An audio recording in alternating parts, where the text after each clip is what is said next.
Hello YouTube, it's William here with Gophernuppers Trains, and today I'm reviewing the Mantua 442 PRR Atlantic.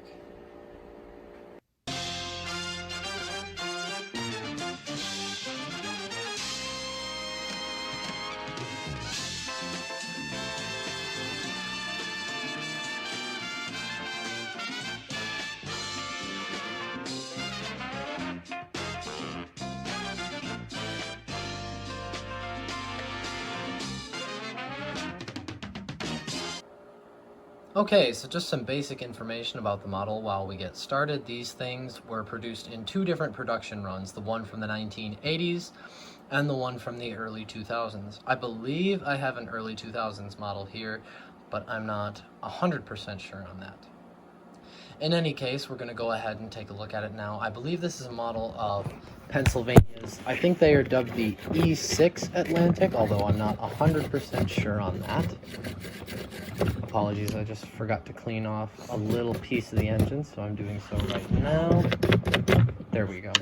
All right. Anyways, here we go. So we'll just look at the front. You've got the headlight and number boards, which do light up, as well as the marker lights. Some really fantastic detailing on the front. This one's number 7002. Front knuckle couplers moving back. We've got a beautifully painted boiler. Some nice compressor detailing on the sides. The running gear is sparse, but looks absolutely awesome while the engine is running. The trailing truck is also built in a very interesting way. I'll show you in a second. On top, we've got our smokestack, steam domes, pop-off valves, whistle, bell, all of that stuff, and the generator.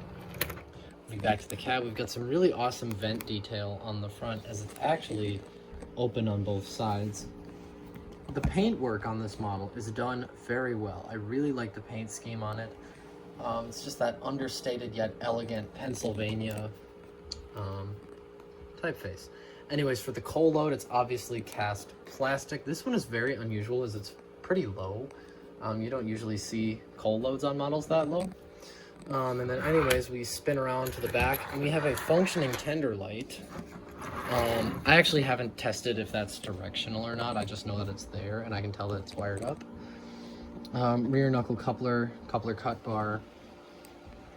The same wonderful paint scheme on the side. This one does not have as much detailing on the side, but it does have this lever here, which I believe is the brake lever, which connects right back to the cab. Same handrail detailing and type with that brass wire, the other marker light, and something you'll notice is that the pilot wheels on this side are actually a different color. And then of course we have our wonderful pilot detailing. I'm not going to spend too much time talking about this because I want to get to the running action. And before we start, there's a couple more things I think I need to mention about this engine. So now we're talking about this thing in terms of my personal thoughts on it. I really like it. I think it's a fantastic engine. However, I don't love it, and there are a couple very big reasons why. And it's not just specific to this engine too. First off, the pilot wheels being a different color on one side, it doesn't bother me as much as I expected it to when I first found out. However, it is something to note if that is going to bother you. I'm thinking about filling in this side of the pilot wheels with some black paint. Obviously not on the treads, just inside the wheels to make it match up a little bit more. So then we've got the headlight, and in my opinion this headlight is big, it's boxy, it's clunky, maybe it's prototypical, but it looks comically large stuck onto the front of this engine. I've got another Mantua Atlantic that I'll compare it to in just a second. As for the rest of the engine, the detailing is phenomenal. This really is a great looking engine on the track. However, one thing it is not is a great sounding engine. So as you might have guessed, given the way I addressed that in the previous clip, this thing is noisy as heck on the track. The unusual thing is that this isn't unique to just this Atlantic. I actually have another one right over here. And it does exactly the same thing. Now, I believe this is not the 80s, I believe this might be the 80s model, just because it has more die-cast parts on it, and it's got slightly different tooling. However, this thing, it makes the same noise. It's very loud, you will hear it when it's running, so it's a major pet peeve of mine. I'm gonna see if I can find a way to fix that on this model first, and then this one, because I like this one a lot better. But anyways, hopefully I'll be able to get that sorted out, but you will hear it during the running action. Speaking of which, let's go over there and do that. I've just got a mixed freight on there, just some random box cars I threw on the track, but I hope you guys enjoy.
Alright, so that's going to do it for the running action and the video, so I just want to give my final thoughts on it.